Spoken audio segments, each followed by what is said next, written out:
Ce jeune patron est l'un des cofondateurs de France Barter.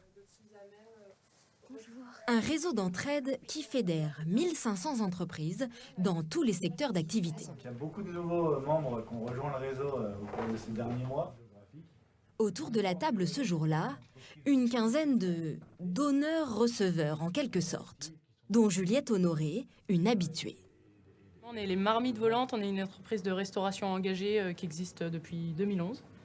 On a 4 restaurants et on fait de la livraison. On assure aussi des prestations traiteurs. On cherche des bureaux, alors pas des tables mais un lieu. Donc si jamais il y a cette opportunité-là sur la plateforme, on serait intéressé de le savoir. Et pour les bureaux, on peut peut-être passer à Benjamin de Planétique. Là encore, ce genre de troc est quantifié avec une monnaie virtuelle. Le barter, de bartering, troc en anglais.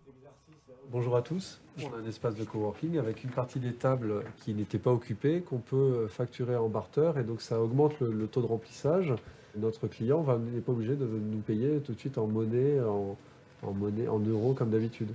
En échange de ces livraisons de repas, Juliette va donc pouvoir accumuler des barters, qu'elle va ensuite dépenser pour louer les fameux bureaux de Benjamin Dardemar. Quel est l'intérêt pour une entreprise de faire ces échanges en barter? Parce que quand on paye en euros classiques, on avance aussi 20% de TVA.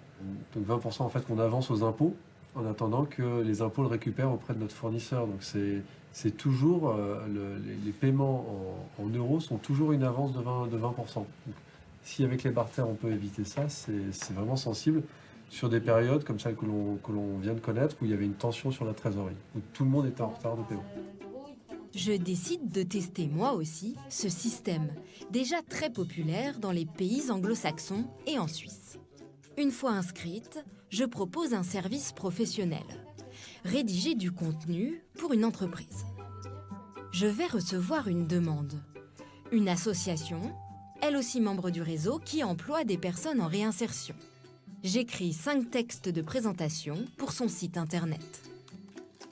Une fois ce travail effectué, je suis payée en barter, crédité sur mon compte. Je décide de les utiliser pour louer cette voiture à une société de location également inscrite. Et voilà, grâce à notre échange, on a pu louer cette voiture qui normalement aurait dû nous coûter 81 €.